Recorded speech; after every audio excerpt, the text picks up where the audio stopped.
Hey guys, and welcome back to Betwixt the Books and another reading roundtable for February. Because it is Valentine's month, we decided to read some romances, and since the last time that Dez was on the channel, she so kindly brought a monster romance, we thought, why don't we all read some monster romance for once? If you didn't know, this is also one of the challenges for our Betwixt the Books Body Reading Challenge for this year, and obviously we have completed it by bringing a book to this reading roundtable. If you want to get a sneak peek at possible future reading roundtables, or just have a reading challenge that helps you push yourself outside of your normal comfort zone, we highly recommend going and checking out that reading challenge. You can join us on the story graph with that. There's also a printable if you go to the video, which I will have linked up above.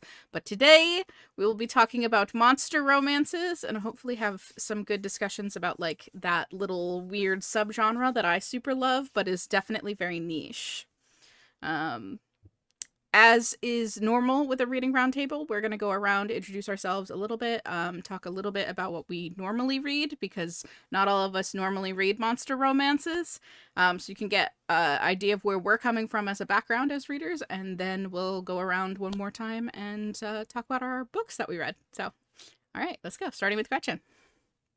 Hi guys, I'm Gretchen, and this is both in and out of my wheelhouse because obviously there are plenty of you who are here and watch me read romances all the dang time. But monster romances, not necessarily my thing. Michaela has gotten me to read at least one before that we reviewed on the channel, and I can't remember the name of it right now, but it involved a moth person. Insatiably Yours, I believe. Yeah, insatiably yours. So if you want to watch me make some real weird faces as I try to understand the geometry of certain things, there's that for you. And so we thought this one would be both fun and slightly unhinged. I usually read contemporary romances, and when I'm not reading contemporary romances, I'm reading like political, legal, and history, like nonfiction. So yeah, this is like the other half of my brain. I'm not going to spoil it, but I'm really excited about the book that I brought in because it I raised a lot of questions for me about what is a monster romance and where that line is. And I really can't wait to talk about it. Alrighty, up next we have our returning guest, the lovely Dez. Hi, I'm Dez. I'm the one who made this a thing by complete accident. So, I usually read fantasy. I'm on a high fantasy kick right now, but I sometimes read sci-fi and thrillers. It kind of just depends on my mood. Not really consistent, shockingly. Yeah, that's all she wrote. Alrighty. I'm back again. Guess who's back, back again. Yeah, yeah. Okay. Thanks, Isaac, for dancing. 5.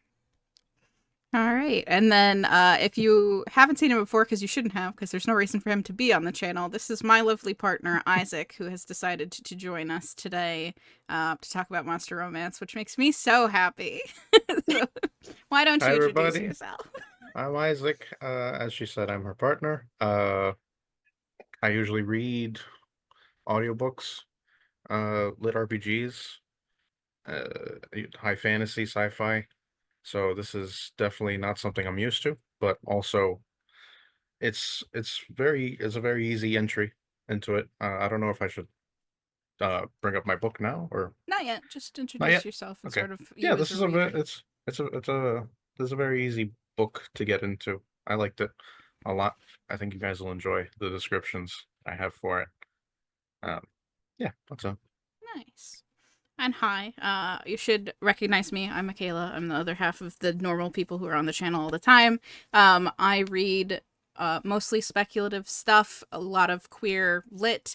I do read monster romance when it comes to romance. I sort of cut my teeth in paranormal romance, which we'll talk a little bit about, I'm sure, at some point today. So this is kind of my wheelhouse when it comes to reading romances. I vastly prefer this to like a contemporary, which I do read quite a bit as well with Gretchen. Not nearly as much as Gretchen reads, but still. But generally, if I'm reading from my comfort zone, it's usually something speculative, probably horror, sci-fi. I do read fantasy, but I tend to lead more in the horror sci-fi end of things. But that's where we are coming from as readers. So there's that. Yeah. All right, Gretchen, what did you bring for us today? What was your monster romance? So, I originally kind of locked onto this book for this mostly because I was super fascinated by the cover. This book is called Under Lock and Key by Lana Ferguson. It did come out in December of 24, so it's like new-ish. Um, and I remember looking at the cover of this because it looks like the pastel illustrated, like traditional contemporary romance cover. That's like the big fad of romances right now. Um, but it was, as far as I was concerned, a monster romance. And monster romances don't normally get those types of covers. Like the cover art is usually a little bit different. And so I was super fascinated and I wanted to know like what is it about this book? Like why this cover? Why market it this way? Um, I was super fascinated. Um, and I read it and I still have questions, but we'll talk about the book first. So the book is under Loch and Key, so Loch Loch, because this takes place in Scotland. There is a female main character. Her name is Kiana, but they continually call her Key because she's the key. Get it? Is it subtle? It's not. And then there is the male main character here. His name is Lachlan, and he is Oh, so he's not the Loch Ness monster? He is yeah, the he's Loch the Ness Loch Ness monster? monster. I should have seen it. Should have seen it coming. I almost knocked my coffee off my desk, guys. It's fine. Thought he was a normal human. No, well, okay, you're half right though, because in this one he is cursed to become the Loch Ness monster at night. So it is like kind of like a werewolf situation, only he becomes like a dinosaur instead of a wolf. I was thinking Nessie? Shrek. Yes. So the book starts off, Key has never her father, Duncan, was born in Scotland and he met Key's mom, who was American when she was there on holiday. And he had a major falling out with his family for reasons that you don't know until into the book, so I'm not going to spoil that. That he had his falling out and he never spoke to his mother and father again, who were living in Scotland. And Key's mom died when she was born. And she has recently come out of a year of caring for her father during the final years of his Alzheimer's disease, and he has now passed away. And the one thing that her father wanted was he wanted his ashes to be scattered in the loch near his home, where he claims that in his youth he was saved by the Loch Ness monster. And of course, Kiana just thinks that this is like a story. Um, and so she, without calling her grandparents, who she's never spoken to, right? She just decides to leave her job, leave everything behind in America, and go fulfill her father's last wish by to scatter his ashes in the loch, and then to also meet her paternal grandparents. Um, the Her grandparents are adorable. Her grandmother is like very, very icy at first. She's like very like not into Kiana being there at all. But meanwhile, her grandfather is just like, oh, finally we get to meet you. And she's like, do I call you Finley? And he's like, you call me grandpa or nothing else. He's adorable. Throughout the book he also keeps trying to get her very drunk while playing cards. Like I'm like he's in the book very limited, but I was like I love you so much. um and she has a meat disaster with Lachlan in the beginning. um and so they're like it's like enemies to lovers, but like from the first bit where they're like verbally sparring, like it's also just like you are the hottest thing I've ever seen in my entire life. Which doesn't work for me very well. I find that as like a boring reason for two people to like Yeah. Especially because some of the things that Lachlan says to her are rude. I was like, girl, find someone better. But anyway, um, basically, Lachlan and Key keep getting thrown together because it turns out that their families are like embroiled by this centuries old curse, which has cursed all the males in Lachlan's line to turn into the Loch Ness monster at night. And in fact, Lachlan lost his dad about 27 years ago when, after his dad accidentally hurt his mom, not badly, like she's still alive, but it was enough that he basically lost control and he turned into the monster at night and then never turned back into a human. So his dad is still living as a dinosaur in the loch. And that has made Lachlan really want to try to find a way to break the curse, to A, get his dad back, and B, he's also worried that that will happen to him, and that he will lose his hold on his humanity and eventually just become a monster. um I don't I can't get into too much of the plot details without, like, because it will unfold slowly over the course of the book, so I don't want to really spoil anything for anyone who still wants to read this. But I do have to say that if you have ever read a book like this before, you know how the plot goes. There is nothing very original in this plot, which is unfortunate. Um, and I gave it about 3.5 stars, which maybe is mostly there because of the family dynamics, which I really loved, and I thought that that was wonderful. Um, but yeah, there's like this point like midway through the book where they have like they're going on adventures because he really wants to, like, she finds out about his curse and she wants to help. And um obviously, like, every single time they're like in the same scene together, they are talking about, it is double POV, so it goes back and forth. And even while they're like sparring, they're talking about how hot they find the other person. And I'm like, okay. And there's like just like literally like a switch flips in the middle of the book where they decide to start kissing, and then they're having like I think it's like the second time they kiss, they have the sex.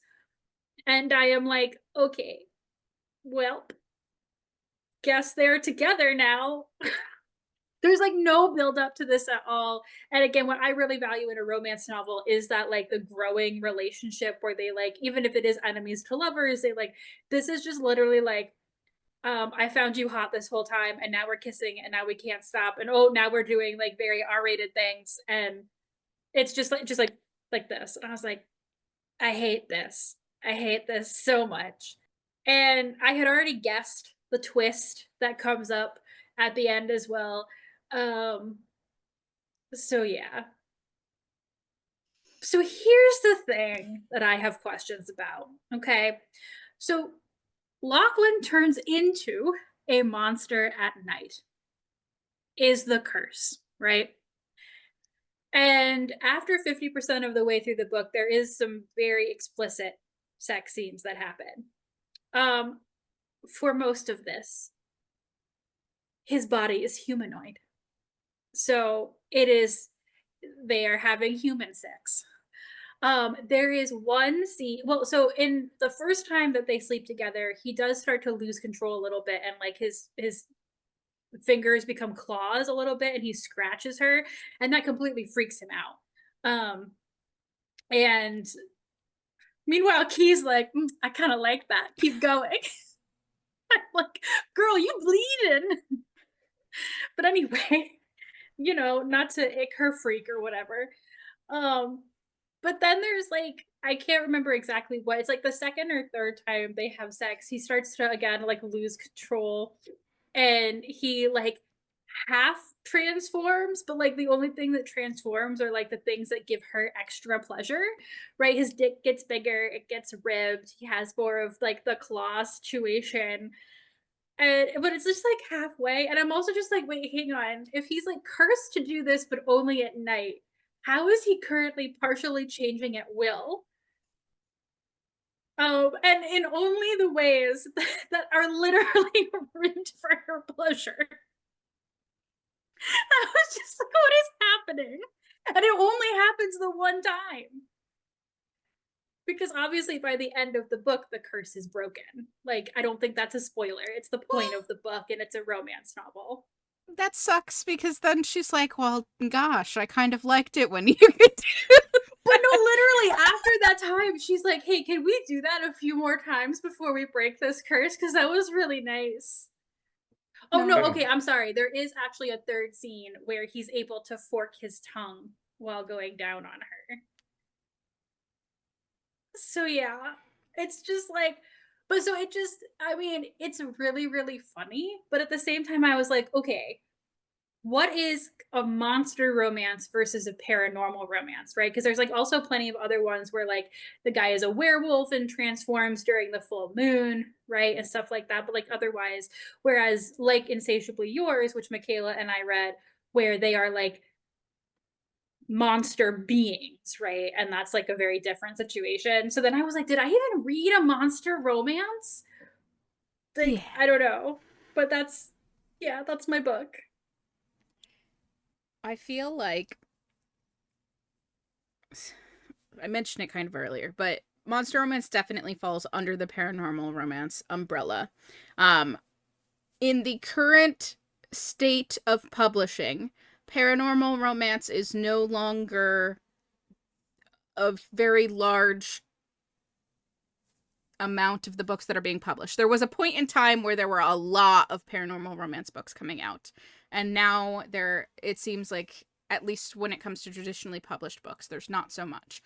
However, because of TikTok and the like pop of like the alien romances, the like blue alien ice planet barbarian books, there has been this push where the even more niche subgenre of monster and alien romances are now becoming more popular. So we may see more of these being published because of that.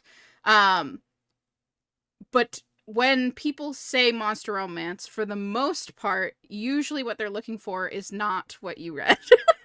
Yeah. They're looking for the more like, this person has things that a regular humanoid does not have. So like when you think about werewolves, vampires, those fall more under paranormal, fae, more paranormal, versus a monster romance where you're getting like tentacles or reptilian stuff. Like when you start moving away from this is like, this person looks like a human with maybe some a little bit clawy, a little bit teethy, like that's usually not so much what someone who says they enjoy monster romance is looking for. But I think because the buzzword of monster romance is more knowledgeable in the zeitgeist right now, we're going to see things that should be paranormal classified as monster. Yeah, and I want to be very clear that the book did not pretend, it did not call itself a monster romance. Like in the, I found it on a list someone else had made about monster romances, and I was, and like obviously at the time I did not know the difference. So I just want to be very clear that I think they labeled it paranormal romance, like in the actual advertising. So I'm not trying to like, yeah, because I do yell at advertising quite often because I'm mad about like stupid subtitles or something. Yeah. But like I'm not saying that that was this in this case. And I think that goes back to like why it was sort of like that pastelish cover, because this is like a gateway book, right? Yeah. To like getting someone to slide from contemporary into monster romance. If you like that one scene where he can fork his tongue and do multiple things with it at the same time. Well, if we're talking about monster romances, I think we have to speak about the spectrum that it's on, where we have our light books, like the one you just read, and then we get into the deeper end of cosmic entities and all these different aspects, not trait wise, but like physical wise. Uh, we're also talking about not the sex part, but like the romance. Romance is something like just physical relation. It's like a relationship, emotional relationship between the two characters. Yeah. You're right. I wanted to Yeah. classify that because my book is definitely not a monster fucker. It is a monster romance. Yeah. That's very true. I also read technically more of a less monster romance because she does not at any point fuck Nessie. Just to make that clear. That's none of the sex. She fucks an almost Nessie. Yeah. Which Yes, like a isn't Nessie half. like Lapras? Like Yes. flippers? Like why is there claws? What? This one has claws. Yeah, That's there a is 20-foot Leoplerodon, right? It's a I- Leoplerodon, Charlie. Yeah. Is that not what a listen. Nessie is? Even though I will say that even though he said that he has claws when he's transformed, and they happen because he like scratched her, I also was just imagining Lapras, and I was like, I'm so confused. Yeah. I mean, we're not in here for hard details. We're in here for I don't know what we're in here for. But not for hard details, that's for sure. It, as a genre, does require a certain amount of suspension of disbelief in general. Just like Yes. fully. Like there's no way to like pick up one of these without having at least a little bit of an ability to be like, that would not work in the real world, but we're gonna allow it for this book. We'll let it work. It got me off. Yeah. We'll let it work. When she's like, "Oh, you're expanding inside of me," and I was like, that just seems uncomfortable. No, that's hitting my pleasure centers. I mean, Let it fly. They literally spend like a full paragraph talking about how he is now extra ribbed for her pleasure. Oh, So in yeah. case like that's a thing that you need. Expanded me. Yeah. Expansion He's inside. literally just in the doorway going, "What? Hi, babe." Yeah. Anyway, I don't want to take up too much time because we have other things to get to. I know, but so like for like just like a clip, like TLDR on this book, in terms of a monster romance, I'm not sure that it meets the full criteria, but there is monster elements. More importantly, as a romance, I don't think that it's like great unless you're just like fine. I mean, I enjoyed it. I enjoyed the family dynamics. I enjoyed that there was an attempt to add like both of them have complicated things going on with their family, and like there's a really interesting dynamic between, Key, whose father had Alzheimer's to the point where he really didn't recognize her, and Lachlan's father, who has like become a monster now and doesn't recognize him. And they're able to bond over like this matching trauma of watching their father figure like disappear in front of them, but like in a very different way. And so like I don't want to like sell this book short on like there was like these attempts made, whereas there are some romance novels where they think they can just get by on like these two people think each other are hot and now they're gonna sleep together. And even though that really did feel like the extent of their relationship for the most part, there was other stuff going on, which is why I gave it 3.5 as opposed to just like a 3, which is normally where I go, it's fine. I appreciate the extra added bits, but like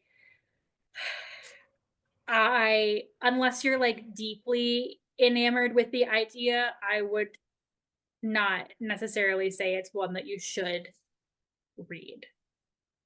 Just like as a romance in general. All right, Miss Dez, what did you read for this one? I have the third book in the Deep Waters series, which is called Echoes of the Tide by Emma Hamm. The art, as always, is beautiful. It's scrumptious. Look at it. It is beautiful. So here is the cover. It's signed because I have no self-control. But also it is beautiful. We love a plus-size baddie. And that's awesome. I have a love-hate relationship with this book. I loved it, but also I hated it. Because That is what that means. Yeah. I have complaints, but I love McKeats so much that he saved the book, I think. So this book is technically a friends to lovers. The book is about a girl named Ace. Well, she goes by the name Ace, and then McKeats is the merman, or whatever they call them. I can't remember. But mermaid, essentially. So it's marketed as a slow burn. There is a blurb in the beginning of this book from the author where it is marketed as a slow burn. It's not. There is no slow burn about this. They have been friends for a few months, communicating like without knowing what the other looks like.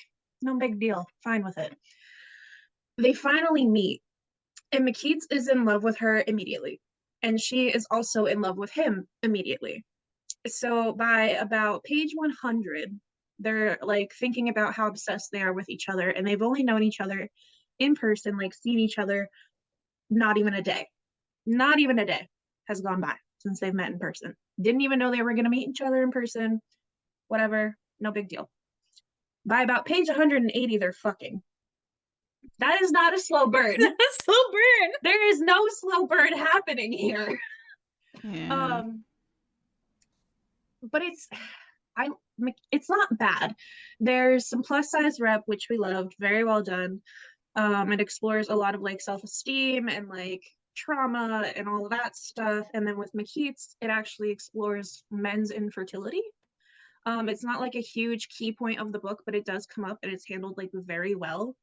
And it also talks about like why he's smaller than most of the other males and why he has the coloring he does and how all of that ties together. And it talks about how instead of confronting his emotions, he tends to just like treat everything as a joke because that's what he does. So it kind of explores them like learning how to talk to each other about their traumas. That part, amazing, really well done. Their romance, super cute. Their banter's hilarious. But it's not a slow burn. So no, it's not a slow burn, and I'm really mad about it because I love me a slow burn. Yeah. There was no slow burn. It was like hot and heavy from the beginning. There was a lot more sex in this one than the first two. The first two were more along the lines of enemies to lovers. The second one, Song of the Abyss, is still my favorite out of the three so far, where the big bad from the first book ends up with somebody and like that whole thing. I think I talked about it on the channel before. So that one's still my favorite, but I did like this in the end because McKeats is so funny. And I can appreciate someone who covers up their trauma with humor, and the way she did it was very well done, so that was good. But there's very little plot, which is fine, but the way it's marketed, you'd think there would be more plot. Not really. It's mostly just them being like, I have feelings for her, I have feelings for him, and what if they don't want me because I'm insecure, because to the society I grew up in, I'm not technically that attractive, but then like he'll be like, oh, I know I'm handsome, and I'm like, what in the fuck is happening? Are you handsome or are you not handsome? Pick. Like, pick one. And then sometimes she'll be like, oh, I'm really pretty, and then she's like, no, I'm gross because I'm fat, and I'm like, what? You're what? So on that.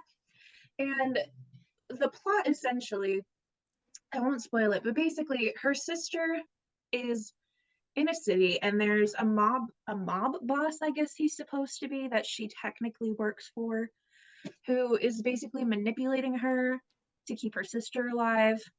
Whatever, that's fine. So her and McKeats end up going on like this quest to get this key that the mob boss wants. For whatever reason he wants it, whatever. I feel like this isn't technically a spoiler, but she technically chooses McKeats over her sister with the key. And I'm like, you made this whole big deal about how you do all this dumb shit to keep your sister alive and you're gonna throw it away for a man? You met in like one day. Now Yeah. infatuated with. Like, you've known each other in person for one day. And you're just gonna betray your sister, technically, and like all this other whatever. It ends up being fine because that's how these books go. You know that's how these books go. But I was just kind of like, why are you making the decisions you're making? Where's the plot? And how does this tie into everything else? And then she kind of throws the plot in the last like 60 pages of what's supposed to happen because of the consequences of this key. And it's still kind of like, where was the plot? It's just smut and a filler, which is fine, but market it that way. Yeah. And also not as a slow burn when it is. It's not, like, literally, I can show you in here. She has, I will read it to you word for word. Yes, I know it's a monster fucker book that makes you think, and it's a slow burn. And all of these are reasons why maybe I could have figured out a scientific way to fix things, but the reality is humans are very, very soft little flesh bags and we're barely surviving on the land as it is. That part, true. Her being like, I know this isn't all scientifically accurate, but I don't care, it's made up, also true. But her being like, oh, it's a slow burn. No, it's not. I don't think you know what that means. I mean, it's a slow burn if you take it like the first Christina Lauren book in the Beautiful Bastard series, where they are fucking in the staircase, I think on the 10th page. Yeah. But That's more than otherwise, fast burn, though. That's like... yeah. Are we as a society losing the plot on slow burn? I think, because this is not a slow burn. I wouldn't even give it a medium burn. This is like a burning from the beginning, because he thought Ace was a guy. Whatever. Didn't really matter. No biggie. And then he's all, oh, I see them and they're hot and I love them. And I'm like, what?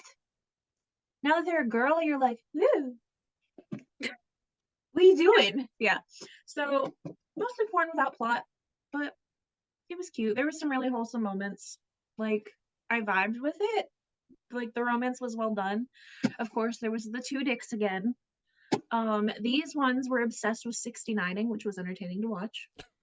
Okay. And I was just kind of like, that's a thing that's occurring. Okay. How do you see? This is where I just get stuck. Do you have to choose one when you 69? Do you have to go back and forth? She would jerk one and suck the other. Ah, I see. Yeah, okay. Yeah. I love that Michaela's laughing at me. And then there was an instance where she took both, as you do. It wasn't described very clearly, and I didn't really understand what was happening. I know, right? That's what we're here for. If you're gonna, especially if it's not That's a where plot the book, detail it's a smut needs to book. be. Yeah. If you're not gonna explain the plot, you need to explain the smut. Right. Right. So Yeah. the oral and like the 69, like all that stuff described. The first instance where he stuck it in, mostly described. When he stuck in both, it was like, boom, done. And I'm like, you barely did anything. I'm here to live vicariously through them. I don't even want to live vicariously through them because I was disappointed. That's what I'm saying. Yeah. So yeah, We're here for the fantasy. I think I gave it a 4-star just because the characters, the character development was good, even though I'm complaining about some of their life choices. And like they were cute, and McKees is really fucking funny. But yeah. I don't think I'd read it again. I didn't hate it, and I'd keep it. I'm gonna keep it obviously because it's pretty, but like I don't think I would go out of my way to read it again. But if you're into mermaids, it's good. So Nice. yeah. I would read Song of the Abyss again though. That one was amazing. But this author also has, I think, like dragon fucker ones, demon ones, more than that. I know her dragon series is super popular right now on TikTok. Nice. But these are the ones she's currently working on. The fourth book is supposed to be about this other, like, bigger breed of the merfolk or whatever they are, and he has like 3 penises. He's come up in all 3 books. He's come up in all 3 books so far, but he's like 20 feet big. And like 20 feet. Damn. 20 feet. Yeah, he's a big boy. And like he has a kid and like all this other, so I don't know where that's gonna go. But basically proportionally, that's like 3 feet of log right there. And if there's 3, that's 9 feet of log. Yeah. So my disappointment about this book, actually, now that I'm thinking about it, is I remember mentioning that this was supposed to come out, and I was really excited because I thought it was gonna be a gay romance, and it's not. Because Ace was portrayed as very masculine, and then when you actually meet Ace, there is like no masculinity at all. Like the character switch is there and no longer consistent with how Ace was presented in the book before this one. Are they non-binary? Because you used they Nope. a couple. No, they're just okay. Yeah. Oh, I have it. No, it's okay. I was just wondering because I was like, then at least there's. Oh yeah, no, Kinda Ace is definitely femme. Okay. Super feminine, but yeah, it wasn't bad. Now I'm just going back to, I think it was a TikTok of like the woman just like with the tape measure, just being like, romance That's authors, we need enough. to talk. The size kink is quite common in monster romances, as people may assume, because See, I'm down with the size kink, but if you're giving me a size kink, write it out so I know what the fuck is happening. Yeah. Yeah. But yeah, the romance part was cute. He did a lot of like really sweet things for her. So that part was good. But yeah, Nice. if you like mermaids, you'd probably like it. But if mermaids aren't your thing, no, don't bother. So far, this was a very, very water romance Yeah. situation. Yeah. Isaac, what have you brought us? Bring on the dinosaurs. So this is my very first Tingler, and it's one of his few Platonic ones. It's called Okay. Not Pounded by Anything. Ooh. It's a series of 6 short stories. I'd say it's more of a Chuck Tingle philosophy book, with I guess there's some romance in there, but it's more his philosophy. I am gonna talk about the romance though. Our first short story is called Not Pounded by Self-Doubt because I can do anything I set my mind to. He goes for a walk in a park, I guess to clear his head because he wants to write a story, but he has so many different stories that he wants to write, and they all seem like crap to him. So then this floating anvil with a face shows up at the park and is like, "Hey, want to hang out?" And they go to his house, and then the prompt comes up, "Well, what are you?" And I'm like, "I'm a manifestation of your self-doubt. Uh, let's just lay on the couch and watch TV all day, right?" And then his story ideas manifest. One of them was a fish in a spacesuit, and when he took his helmet off, he couldn't talk, but then he started talking because it's like, oh, you don't have to be so concrete about your ideas, as long as it works, as long as the premise is, is something you want to write about. There was another one with a werewolf. Uh, that's the first short story. It's there's morals at the end of each one of these short stories. Which one was your favorite out of all of them? My favorite. So not for the moral, I just liked this one called Not Pounded by the conspiracy theory that I just shared online because it's not real. So it's oh, another thing I should note. This is very COVID centric. So a lot of these stories relate to like staying in and no communication between people, there's no connection.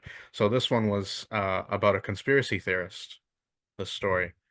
He's posting online, he's uh reading all these articles and just grasping information just immediately off of that. Like 30 minutes, he watched uh, a video about some conspiracy theory, and he was like, "Yep, that's true." So he goes As out. you do.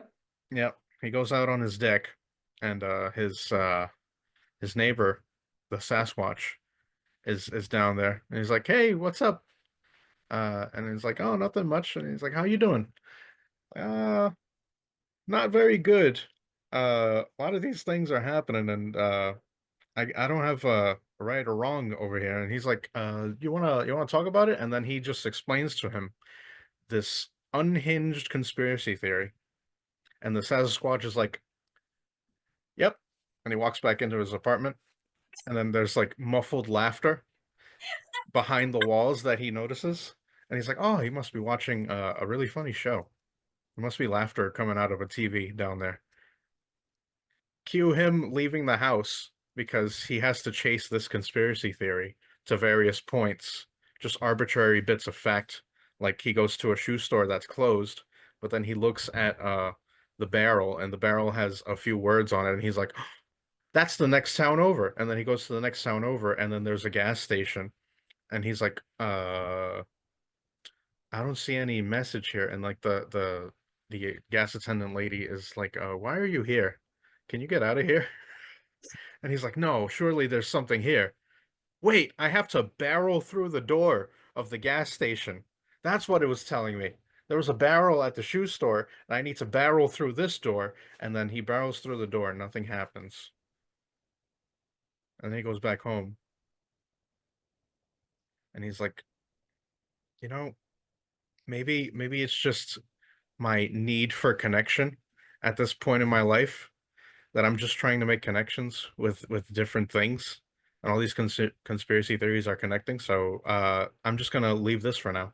He goes back out onto his deck and calls the neighbor over, and they kind of just sit there and enjoy the view.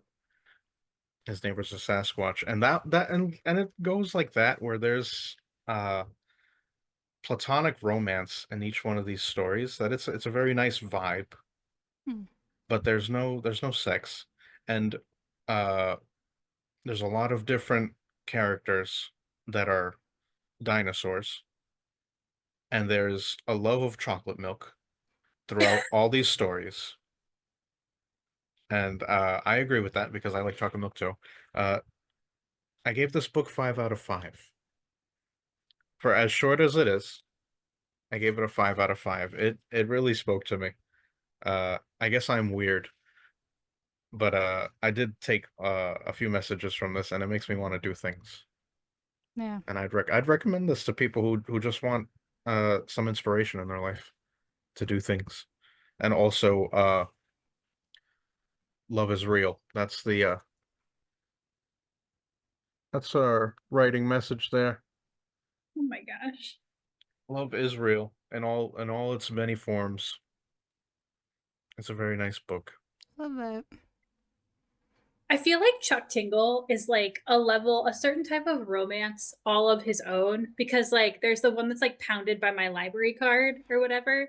And it's like a step past monster to like he just deciding inanimate objects now. There Ugh. is, yeah, there's a subgenre of like sentient inanimate object romance as well that is also kind of Yeah. popping off on TikTok. Well, we talk about the spectrum, right? The monster romance spectrum, right? Here's our deep end of Chuck Tingle making sentient concepts of things.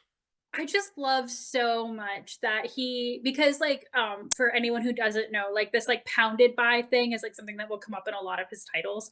And I just love that he took the opportunity to connect that to those books, which are like weird romances, to have like this like not pounded, like platonic love, like connection thing. Um Chuck Tingle is a national treasure. It just makes me so happy. I Yeah. mean, this is my first Tingler. This definitely won't be my last Tingler. If that says anything, I'm ready for more. And Nice. I'll be trying to buy them physical. That way, I can have them for my kids just all lined up neatly if they want to read them. Yeah. If you didn't know, like most of those are released as like single things on uh ebook version, and then when he has a couple that like make sense to go together, he'll do like a physical one that has all of them together. So like usually you'll get like a series if they're tangentially related together, or in this case it's all of the ones that were not pounded ones. That's okay. We'll print them out and put them in a binder. So I'm glad you had fun and enjoyed it. I know that you picked it as kind of a goof, but Yeah, I didn't expect to be philosophized at like that. And yeah. it was nice. It was nice perspectives. And they're short, so it's not overwhelming. I don't think you could do much more than what he writes in that sort of style, I feel like. It's a very free style, and in that way it's not made for long haul. Yeah. It's made for burning bright and just, there you go. Here's my idea. Take it. Mhm. Alright. I just like the idea of like reading a book for a monster romance thing. It's just like I didn't expect to be philosophized at while not being pounded. Yeah. I didn't expect to gain such a great perspective on life from a Yeah. monster romance.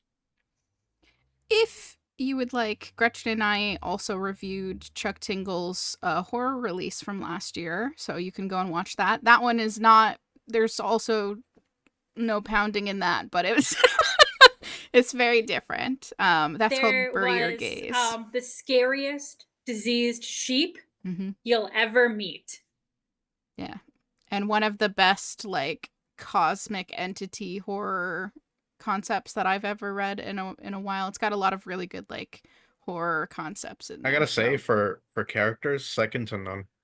Chuck Tingle makes the best characters. One of the characters in this book was a baseball team of unicorns. Mm-hmm. Mm-hmm. I'll get back to you on the name because the name was the Lobsters. The Lobsters. Lobsters. The unicorns baseball team was the Lobsters? Okay. Yes. And they were one item of a person's date. Like they were dating. They were dating the whole baseball team? Yes. All right. Yep. That's commitment. It's crazy. I'm glad I didn't God. spoil it for you. Please read it. Good, I'm glad. Okay. All right. So as a person who reads a fair amount of monster romance, I was like drowning in options of things to do. I wound up picking up a book that I had bought physically because I had like a really beautiful like bound version of it. It's called Mated to the Monster by Sara Spade.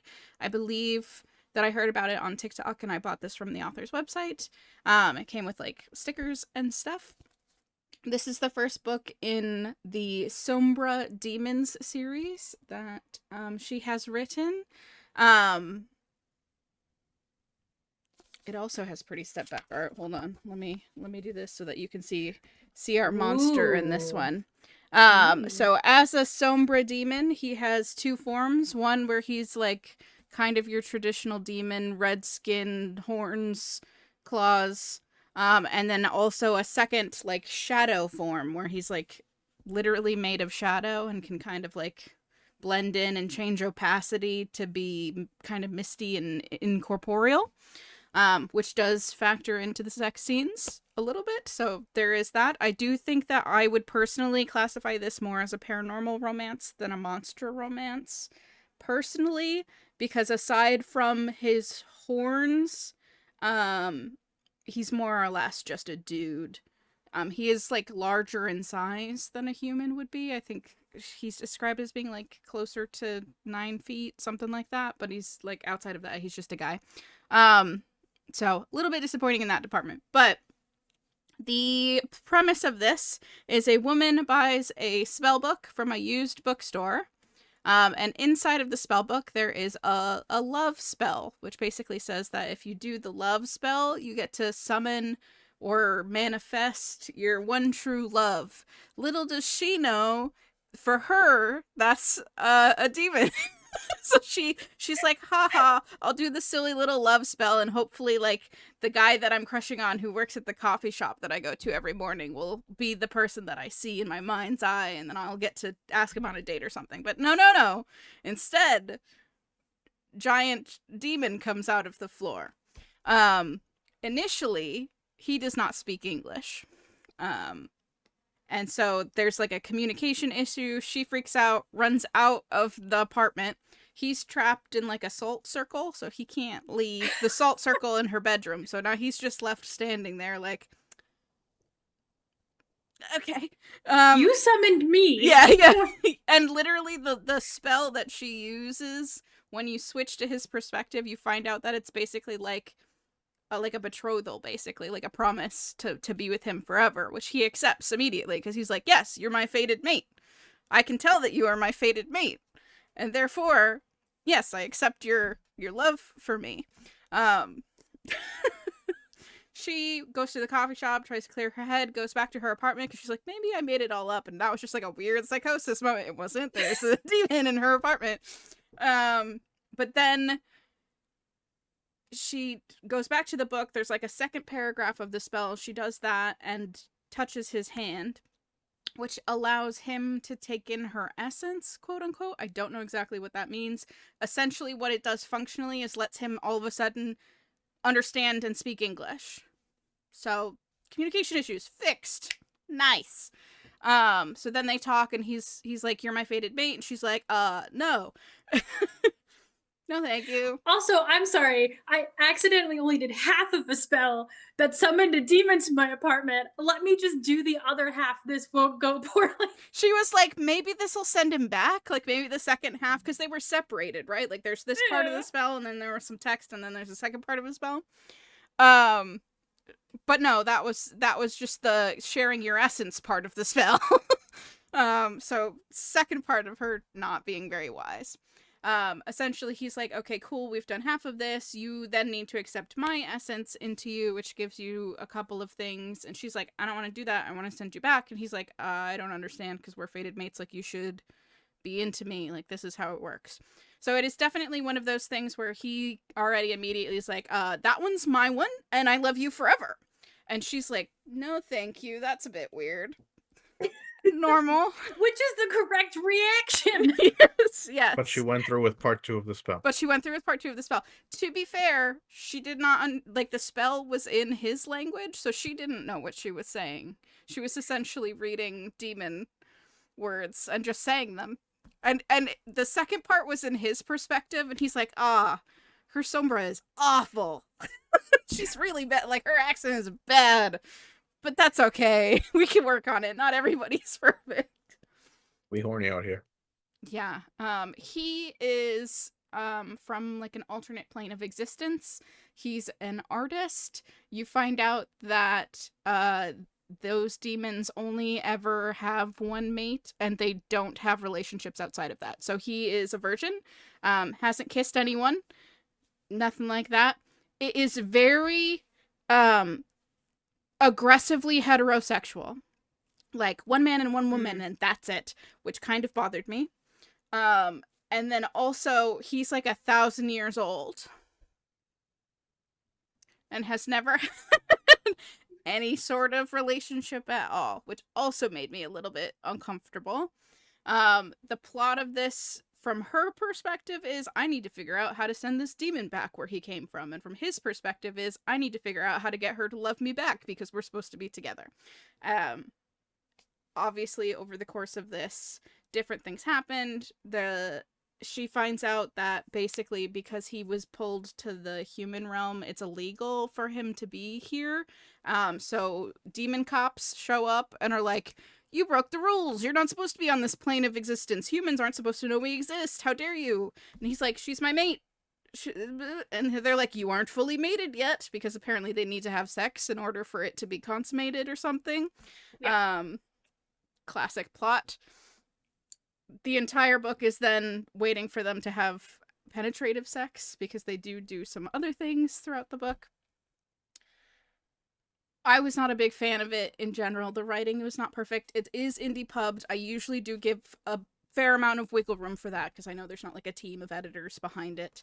But I feel like it definitely could have used like not just like a copy editor, but like a structural editor, because there was a lot of like pacing issues and like stuff that could have been cut out, and things that I wish that would have been stretched a little bit more to make it make sense, like emotionally wise. There's a lot of like changes in their relationship that I felt were a bit too abrupt, personally, for my taste. Needed it to be expanded for your pleasure. Yes. One of her like biggest problems was that he shows up naked because he was having a bath when he got summoned. So she essentially like sees him dick first, and like her whole thing is like, that's like 2 feet long. That's not gonna fit inside of me. So like we physically can't have sex, right? But he can also turn into like a smoke creature, so he can change the size of his dick. He makes his dick smaller to be more comfortable for her. So if you're a person who is uncomfortable with the oversized penis in a lot of monster romance, 2 feet, we could try. Certainly try. Did you need those lungs? Yeah. Doesn't all have to go in, does it? Yeah. I will say that this like physical bind up copy also has sometimes authors will do like those like short stories where you like see like part of the happily ever after of people after the romance book ends, so it has one of those included. That made me very upset, because you basically find out that for some reason, question mark, if these demons have sex on a specific night of like a golden moon, they are guaranteed to get their person pregnant. Like, doesn't matter anything else. If they have sex, you're gonna get pregnant. And the day they finally have sex in this book is that golden moon night, which is also happens to be the deadline. Like, if they don't get mated by this day, then he gets arrested. So he knows this, but he does not communicate that to her.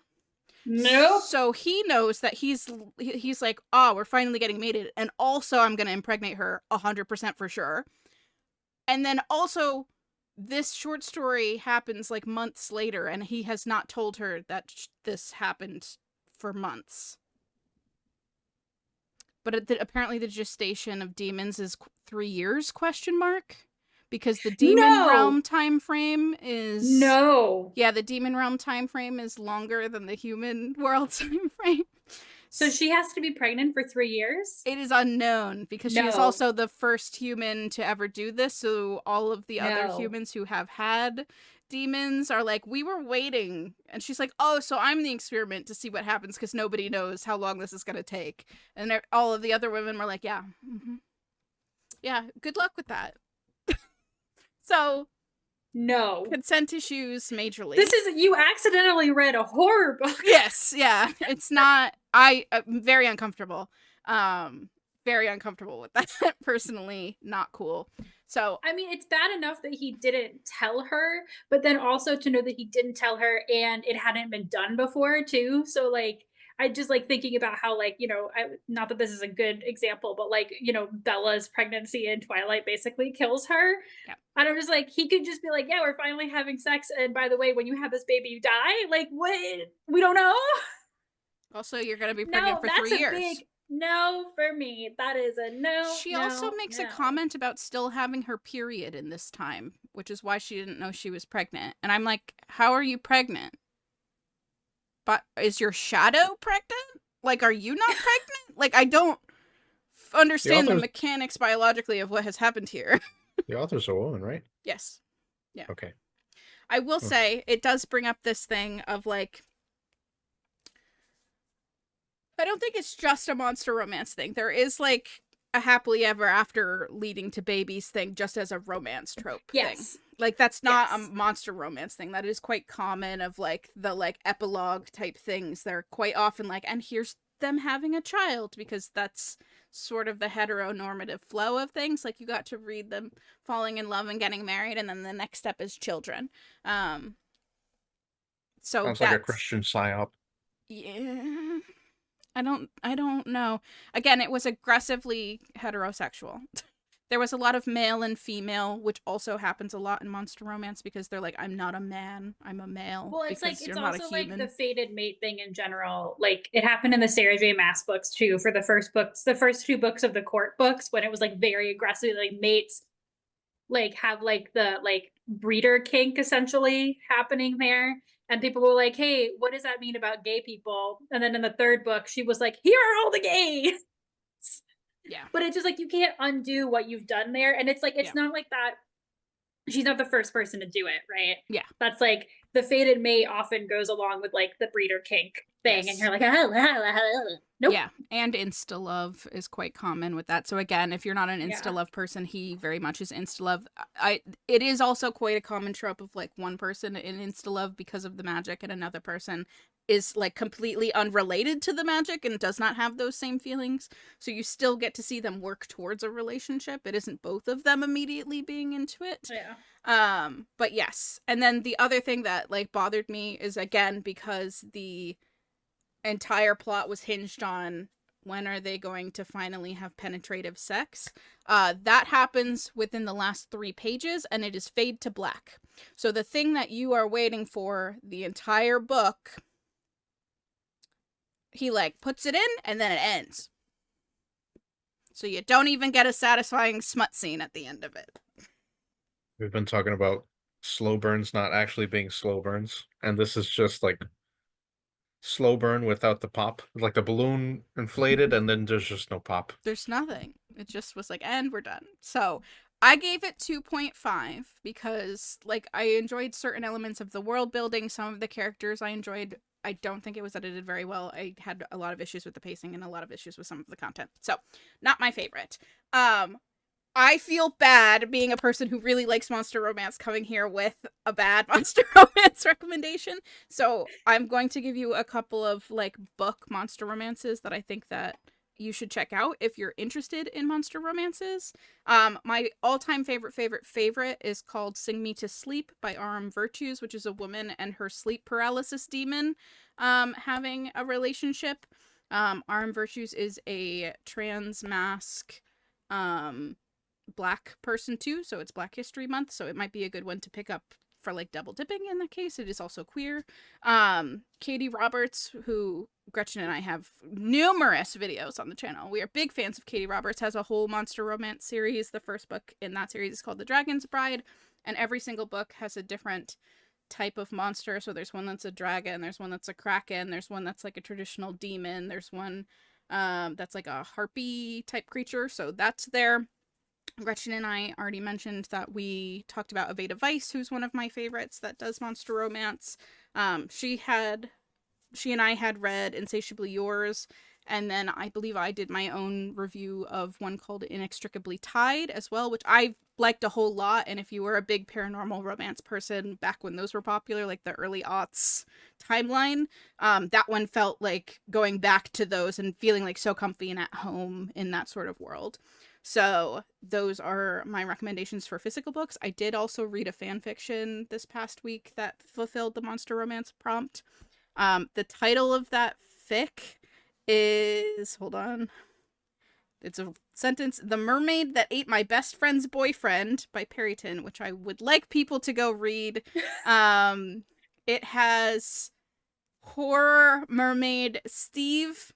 Again, if you don't know, my fanfictions for the most part are Stranger Things, Steady Fix, Steve Harrington and Eddie Munson, and normal guy Eddie. It's based on the mermaids from Into the Drowning Deep, by Mara Grant / Shannon Maguire, which is one of my favorite like interpretations of horror mermaids. Steve is definitely like monster horror mermaid, and he has monster horror mermaid downstairs anatomy that is hermaphroditic because he's amphibious. So if you're interested in like weird downstairs stuff, there is quote unquote mpreg in it, but again, Steve is hermaphroditic. He uses he him pronouns, but he has both female and male parts. Did you say it was F-preg? Yeah, that's why I'm like, people will consider it mpreg because Steve is a guy, but again, he has like lady parts as well as male parts, so like it's not really mpreg. It's not like mpreg in the way that people expect it. So that is in there, just a trigger warning. I know not everybody loves that, but there was more consent involved there. Although it was still kind of wishy-washy because Eddie wasn't certain that they could have children because they're two different species. So while the possibility was there, neither Steve nor Eddie were really sure that anything was going to come of that because a human and a mermaid might not necessarily be able to have children, but they do. But that was like really great and I loved it, and like that was a true monster romance. So there are a number of really great SETI fics that fall under the monster romance category, and it makes me very happy. But yes, I would love for more people to read some monster romance and talk about it. There's definitely some issues with the genre. I feel like I personally prefer it more when there's a queer author or queer elements, because the like hyper heteronormative stuff that happens with like fated mates and stuff kind of makes me personally uncomfortable. There are also some things that specifically folks in the Black community have brought up, that especially specifically with orc romances, there are a lot of tropes in those that take stereotypes from Black people and impose them onto orcs, which is a problem in fantasy in general. Like orcs in general quite often use like negative Black stereotypes, in the same way that like goblins often use Jewish stereotypes negatively. So just be aware of that when you're looking at those. Other ones that I haven't read that people really love: Morning Glory Milking Farm for Minotaur milking, wink. Wink. Highly recommend from some people. I think it's, hold on, I need to look up this author's name. It's something Lark is also really popular by people, and I don't think I've read any of hers, but I know that a lot of people really stand by Lillian Lark, I believe, has a bunch, including one that's a lake monster. So if Gretchen, if you want to read an actual monster, lake monster romance, Liliana Lark, possibly. No.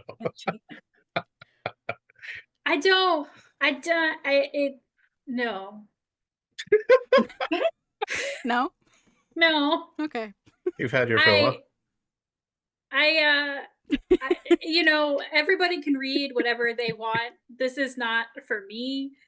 In terms of romances that I am interested in, Michaela and I, well, I did one and then Michaela and I did one.